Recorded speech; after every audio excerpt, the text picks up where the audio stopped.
করো যে মানুষ কেন নামাজ পড়ে না। এর অনেকগুলো উত্তর থাকতে পারে, আর এই প্রশ্নের উত্তর আল্লাহর কাছেও আছে। উত্তরটা খুবই ভয়ঙ্কর। এই উত্তরটি আমি খুতবার শুরুতে পড়েছি।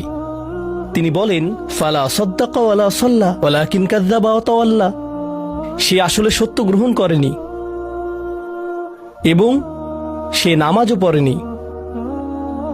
তিনি কাফির সম্পর্কে বলছিলেন। তিনি দুইটা জিনিস বলেছেন, এই লোকটি সত্য গ্রহণ করেনি এবং নামাজও পড়েনি। কথাটা ভাবনার উদ্রেক করে। যদি বলা হয় সে সত্য গ্রহণ করেনি, আমার আশা হলো তিনি বলবেন লা সাদ্দাকা ওয়ালা আমানা, কিন্তু তিনি বলছেন লা সাল্লা। এর মানে হলো আল্লাহর সত্য গ্রহণ করার ব্যাপারে তোমার অন্তরে কিছু একটা মিসিং আছে।